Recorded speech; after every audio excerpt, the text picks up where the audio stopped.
Selamat pagi saudara-saudari yang dikasihi Kristus. Mari kita mengawali hari baru dengan mendengarkan firman Tuhan yang diambil dari Injil Yohanes pasal 16 ayat 5 sampai dengan 11. Tuhan bersamamu. Inilah Injil suci menurut Yohanes.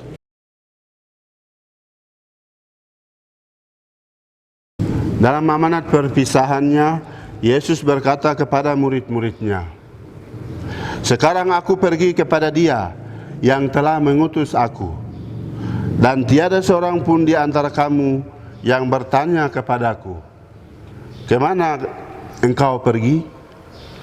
Tetapi karena aku mengatakan hal itu kepadamu, sebab itu hatimu berduka cita. Namun, benar yang kukatakan ini kepadamu adalah lebih berguna bagi kamu jika aku pergi. Sebab jikalau aku tidak pergi, penghibur itu tidak akan datang kepadamu. Sebaliknya, jikalau aku pergi, aku akan mengutus Dia kepadamu. Dan kalau penghibur itu datang, Ia akan menginsafkan dunia akan dosa, kebenaran, dan penghakiman. Akan dosa, karena mereka tetap tidak percaya kepadaku.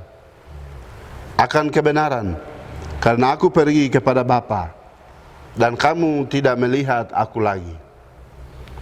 Akan penghakiman, karena penguasa dunia ini telah dihukum." Demikianlah sabda Tuhan.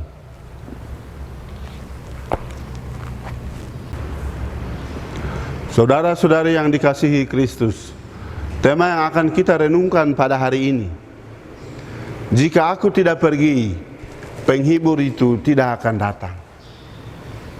Dalam bacaan ini, Yesus mengarahkan kita akan pentingnya peran Roh Kudus, penolong yang sangat berpengaruh dalam karya pewartaan dunia. Roh itu akan menginsafi dunia akan dosa, kebenaran, dan penghakiman. Roh itu berkarya di dunia secara terus-menerus dan membaharui dunia. Peran Roh Kudus yang terus-menerus itu menuntut dari kita keterbukaan hati untuk membiarkan diri diresapi, diproses, dan dituntun olehnya, sehingga berani mengusahakan kebenaran, kejujuran, dan keadilan.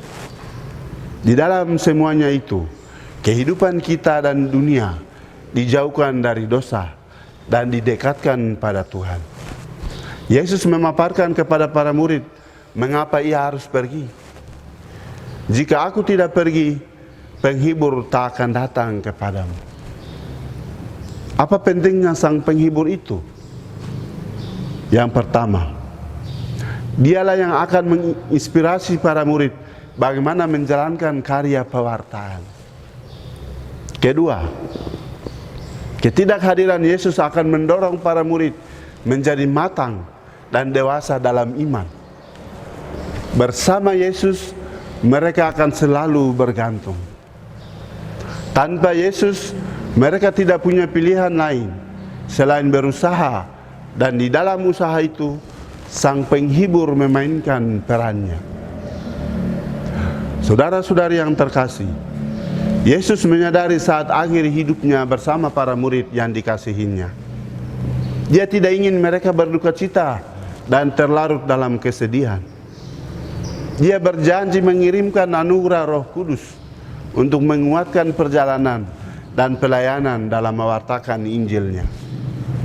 Roh itu akan mengantar manusia untuk sadar, insaf akan kedosaan dan kelemahan manusiawinya, akan nilai-nilai kebenaran yang bersumber darinya sebagai sang kebenaran, dan akan penghakiman atas segala tindakan manusia dalam konfrontasinya dengan Allah dan juga dengan sesama.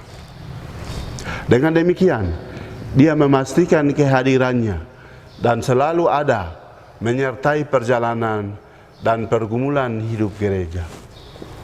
Mari kita berusaha menyadari akan peranan Roh penghibur di dalam diri kita. Amin. Marilah kita berdoa. Tuhan, pagi ini kembali kami naikkan syukur dalam doa dan permohonan. Terima kasih sudah menjaga kami saat tidur maupun bangun. Terima kasih untuk udara sejuk dan segar pagi ini. Tuhan, kami hendak beraktivitas. Kami mohon tuntunan dan pemeliharaan-Mu. Jauhkanlah kami dari segala yang jahat, dan berilah kami kekuatan dan kesehatan. Ajarilah kami untuk saling mengasihi dan mengampuni. Kami serahkan hari ini ke dalam tangan-Mu. Kristus terang dunia, berkatilah keluarga-keluarga kami. Jadikanlah kami alat kasih-Mu, dan pantaskanlah kami menjadi hamba-Mu yang setia. Amin. Tuhan bersamamu. Semoga keluarga kita, orang-orang yang kita kasihi dan doakan, seluruh aktivitas kita hari ini dilindungi, dibimbing dan diberkati oleh Allah yang Maha Kuasa, Bapa dan Putra dan Roh Kudus. Amin.